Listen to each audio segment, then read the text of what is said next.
Hello दोस्तों, आज हम पढ़ने वाले हैं कक्षा 10वीं का गणित चैप्टर 11। चैप्टर का नाम है वृत्तों से संबंधित क्षेत्रफल। तो इस प्रश्नावली में जितने भी लगने वाले फार्मूला हैं तो सभी फार्मूला को बताएंगे, यानी ये वीडियो होगा केवल परिचय का। ठीक है, तो इससे संबंधित जितना भी फार्मूला होगा आपको बेसिक तरह से समझाया जा रहा है। तो आपको शुरू से अंत तक वीडियो आपको देखना है। यदि अच्छा लगता है तो आप लाइक कर दीजिए, और चैनल पर पहली बार जुड़े हैं तो चैनल को सब्सक्राइब कर दीजिए और दोस्तों में शेयर कर दीजिए। तो चलिए स्टार्ट करते हैं। पूरा बेसिक तरीके से इस चैप्टर में लगने वाला जितना भी फार्मूला है उसके बारे में हम बात करेंगे। तो जैसा कि आप जानते होंगे कि जैसा कि दिखाई दे रहा होगा सर्किल है, और सर्किल को हिंदी में हम वृत्त बोलते हैं। ठीक है, यानी वृत्त का निर्माण कैसे होता है, तो बहुत सारे बिंदु से होता है, यानी बहुत सारे इसमें बिंदु हैं, बिंदु से मिल करके सर्किल बने हैं। ठीक है, और जहाँ से सर्किल बनाया गया है इसको हम बोलते हैं सेंटर। ठीक है, ये देखिए सेंटर मतलब यहाँ से वृत्त खींचा हुआ है, तो इस सेंटर का जो नाम है उसको बोलते हैं केंद्र। ठीक, क्या बोलते हैं? केंद्र।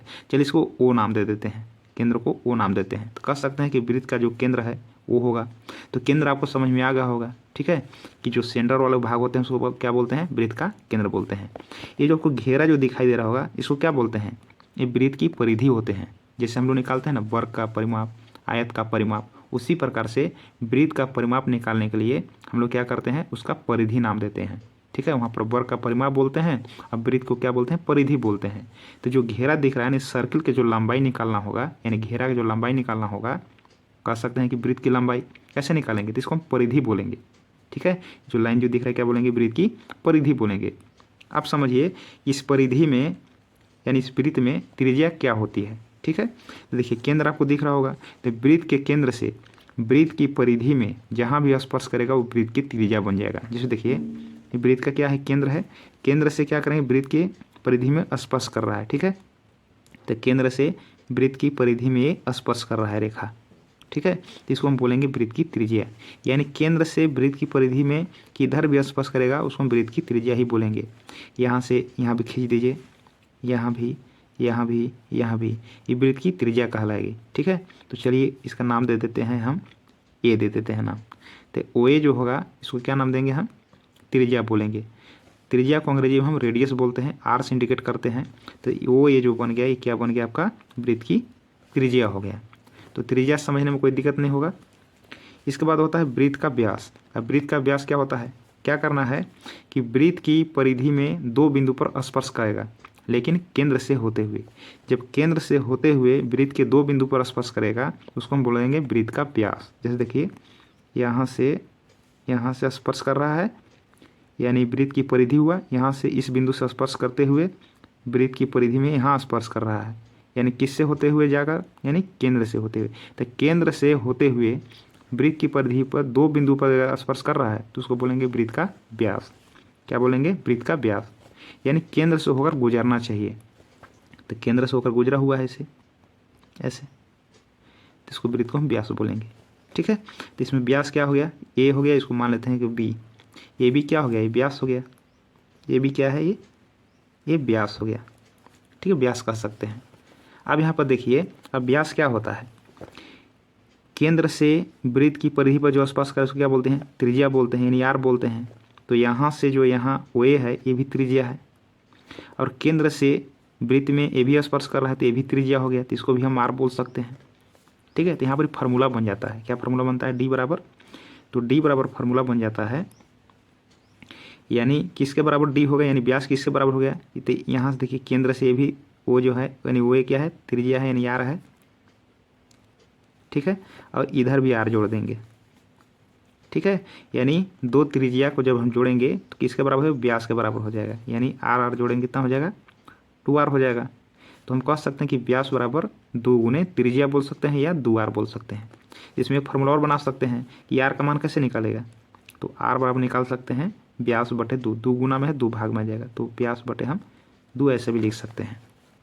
ठीक है, अब यहाँ पर देखिए एक होता है वृत्त की जीवा। जीवा को अंग्रेजी में कोड बोलते हैं। अब कोड क्या होता है समझिए, यानी वृत्त की परिधि है, क्या है? वृत्त की परिधि है, दो बिंदुओं पर एक रेखाखंड खींचना है, यानी दो बिंदु पर स्पर्श करना चाहिए। यानी वृत्त की परिधि के दो बिंदु पर स्पर्श करने वाले रेखाखंड को हम जीवा बोलते हैं।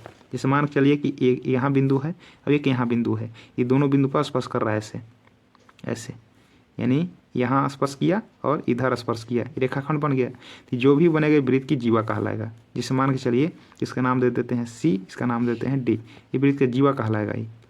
ठीक है, तो इसको लिख देते हैं हम सी डी।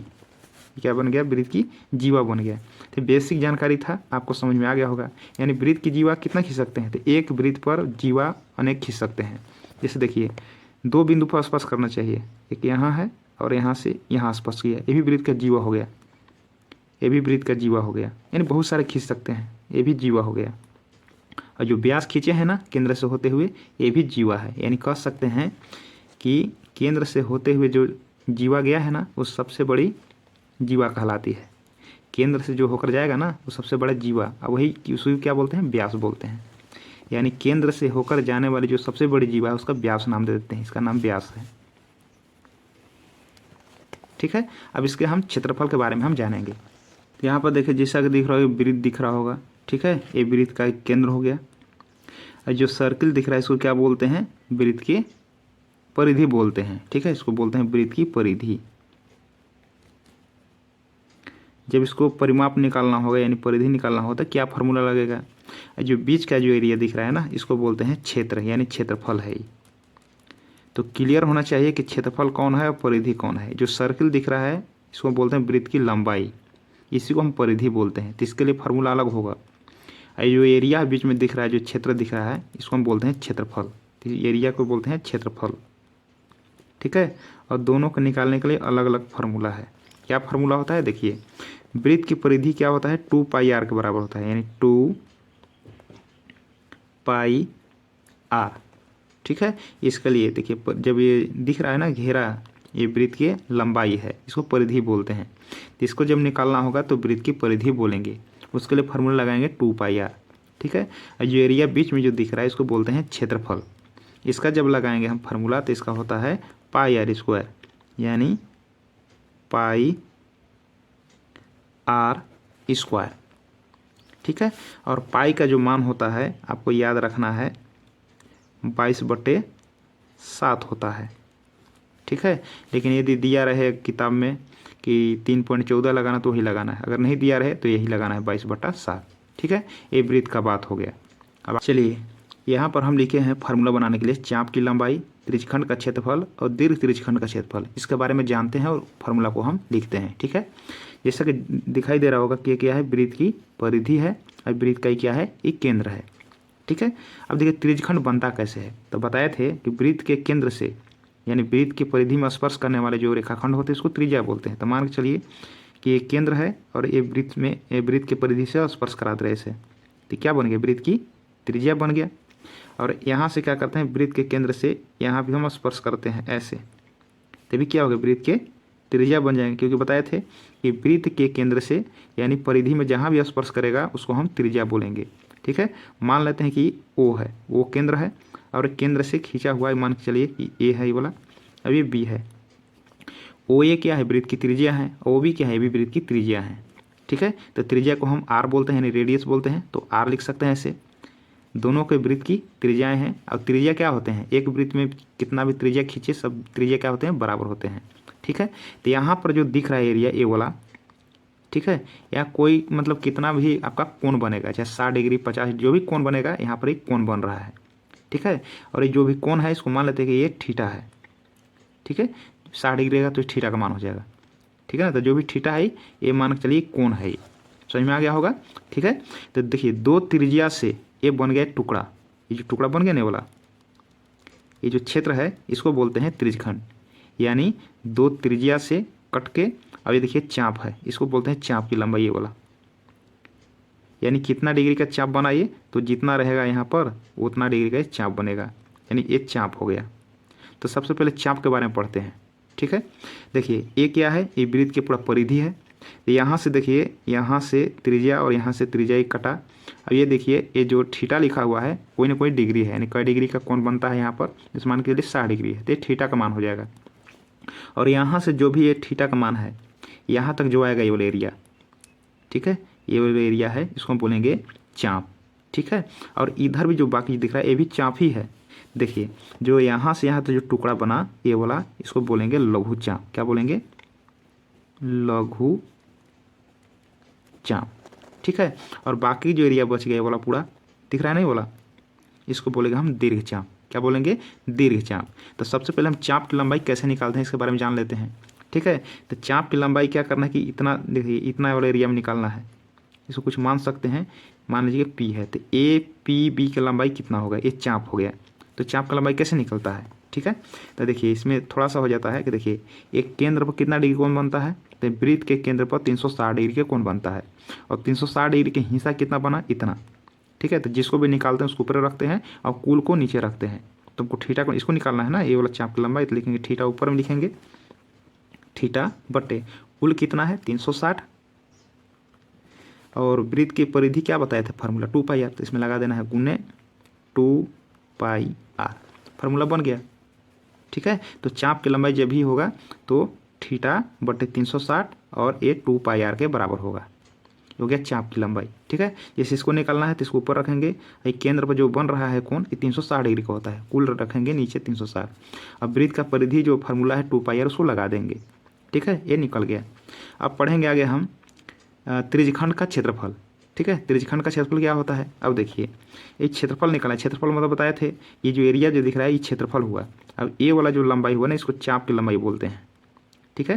लेकिन इसको निकालना है, इसका क्या नाम होगा ये वाला का, इसको बोलेंगे त्रिज्यखंड का क्षेत्रफल, यानी त्रिज्यखंड बोलेंगे, त्रिज्यखंड बोलेंगे, ठीक है। क्योंकि देखिए ये त्रिज्या से कटा हुआ एक टुकड़ा है, ठीक है। अब कितना डिग्री का मानेंगे, थीटा डिग्री का बना हुआ है, ठीक है। तो ये वाला एरिया को निकालने के लिए जो भाग है इसको हम बोलते हैं त्रिज्यखंड, ठीक है। और बाकी जो इधर बच गया ना इसको बोलते हैं दीर्घ त्रिज्यखंड, क्योंकि बड़ा है, देखिए छोटा इससे भी है और ये देखिए बड़ा है, ठीक है। तो 180 से जब कम होगा तो लघु होगा, और 180 से बड़ा उसको हम दीर्घ बोलेंगे, ठीक है। तो त्रिज्यखंड का क्षेत्रफल कैसे निकलता है, तो इसके लिए फार्मूला होता है थीटा ये वाला रहेगा, इस एरिया को निकालना है तो लिखेंगे थीटा।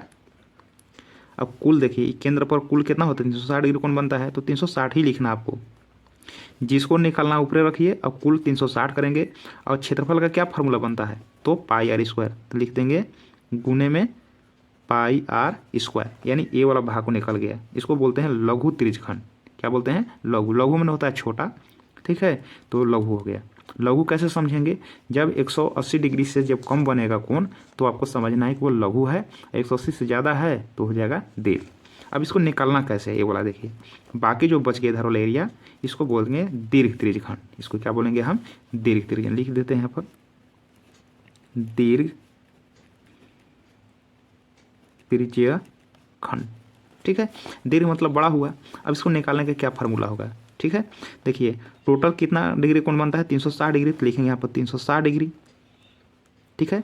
और जो भी है कोण जो है लघु में घटा देंगे, तो थीटा है तो थीटा घटा देंगे, तभी ना ये वाला एरिया जो बाकी जो बच गया उसको निकलेगा, तो 360 माइनस थीटा हो जाएगा। अब कुल कितना होता है तो 360, ठीक है। और पूरा क्षेत्रफल का क्या फार्मूला लगता है, पाई आर स्क्वायर, तो लिख देंगे गुना पाई आर स्क्वायर, ये आपका निकल गया दीर्घ त्रिज्यखंड का क्षेत्रफल, ठीक है। तो आशा करते हैं कि ये जो फार्मूला है बनाने का तरीका आपको भी अच्छी तरह से समझ में आना चाहिए, ठीक है। जिसको निकालना उसको ऊपर रखिए, अब कुल कितना बनता है 360 नीचे रखना है, और ठीक है। और इसका जो फार्मूला होता है पाई आर इसको लगा देंगे। इसको निकालना है, देखिए जब एरिया निकालेंगे तो देखिए इस केंद्र पर कितना बनेगा 360 डिग्री कोण बनता है, ठीक है। अब इतना दूर में निकालना है, ये देखिए ये वाला भाग को निकालना है, तो ये वाला तो भाग हटाएंगे ना, तो इस प्रकार से निकल जाता है। तो जब इसको निकालना तो इसको रखेंगे ऊपरे और 360 रखेंगे नीचे, और क्षेत्रफल का क्या फार्मूला था पाई आर स्क्वायर, ठीक है। समझ में आ गया होगा। एक होता है वृत्तखंड, इसके बारे में जानते हैं।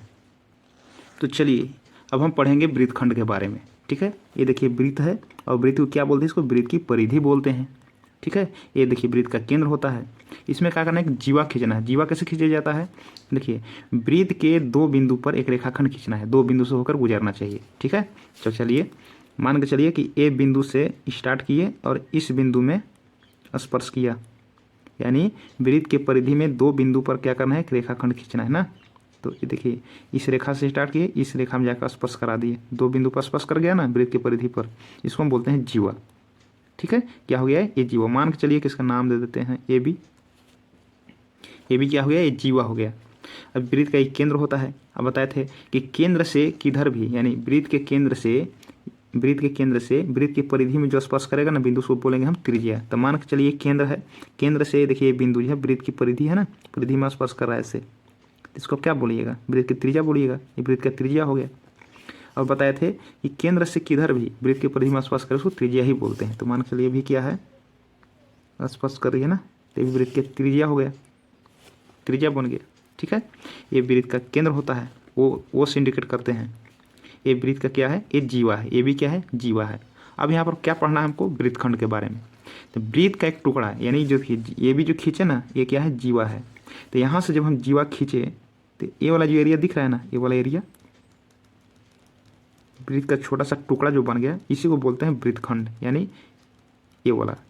और बाकी जो एरिया जो दिख रहा है, ठीक है, ये बड़ा दिख रहा है ना, अब ये वाला छोटा दिख रहा है। तो कोई भी जीवा जब खींचते हैं तो दो भाग में बढ़ जाता है वृत्त। ठीक है, एक छोटा हो जाएगा, एक बड़ा हो जाएगा। तो छोटा वाला को बोलते हैं लघु वृत्तखंड।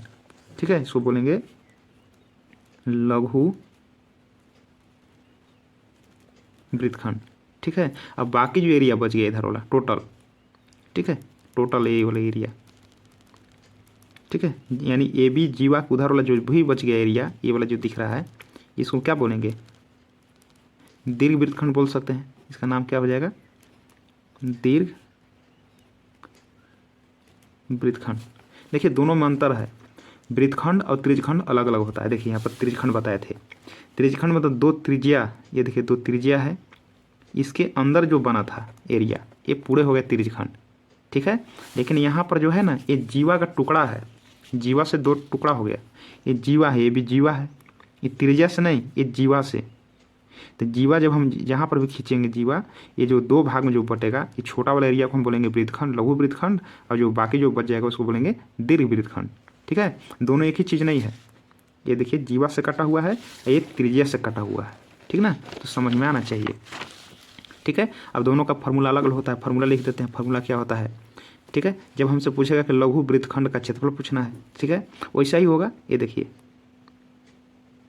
इसको मान लेते हैं थीटा, तो जो भी यहाँ कौन बनेगा उसको मान लेते हैं थीटा है, ये त्रिज्या होगा, लेकिन ये वाला एरिया का निकल रहा है, ये छोटा वाला का, ये पूरा का नहीं, पूरा हो जाएगा त्रिज्यखंड, ये वृत्तखंड हो गया। ठीक है, तो इसके लिए फार्मूला बनता है r² बटे पाई थीटा बटे 360 माइनस 1/2 साइन थीटा बड़ा कोष्ठ 1। तो जब भी लघु वृत्तखंड का क्षेत्रफल पूछेगा तो आपको फार्मूला लगा देना है r² बड़ा कोष्ठ पाई थीटा बटे 360 माइनस 1/2 साइन थीटा। बस इतना ही याद करना है। अब देखिए दीर्घ निकालना है, तो दीर्घ निकालने के लिए क्या करेंगे, देखिए ये पूरा जो सर्किल है किस आकार का है, ठीक है, ये पूरा जो करेंगे वृत्त का आकार के है। ठीक है, तो सबसे पहले जब हम बड़ा वाला निकालेंगे दीर्घ वृत्तखंड, तो कैसे निकालेंगे, तो सबसे पहले हम टोटल निकालेंगे, जो एरिया है ना टोटल निकालेंगे, यानी छोटा बड़ा सब मिला करके ये वृत्त का आकार का है। तो सबसे पहले लिखेंगे वृत्त का क्षेत्रफल, वृत्त का क्षेत्रफल। तो वृत्त के क्षेत्रफल में क्या हो गया, टोटल हो गया, यानी छोटा लघु वृत्तखंड और दीर्घ वृत्तखंड ये टोटल का निकल गया। ठीक है, अब हमको ये वाला एरिया निकालना है, ये वाला एरिया को, यानी ये एरिया को नहीं, यहाँ से लेकर ये टोटल दिख रहा है ना, इस सबको निकालना। तो कैसे निकालेंगे, तो क्या करेंगे कि टोटल में हो गया वृत्त का क्षेत्रफल, और ये वाला छोटा वाला क्या कर देंगे, घटा देंगे, तो बाकी वाला निकल जाएगा ना। तो क्या करते हैं, ये जो छोटा वाला है इसको घटा देंगे, लिखेंगे यहाँ पर लघु वृत्तखंड का क्षेत्रफल। तो ये आपको फार्मूला लगा देना है और ये क्या है, बन जाएगा। तो आशा करते हैं कि जो भी हम फार्मूला बताए हैं, थोड़ा सा टाइम लगा है लेकिन आपको समझ में आना चाहिए। ठीक है, यदि अच्छा लगता है तो वीडियो को कम से कम लाइक कर दीजिए।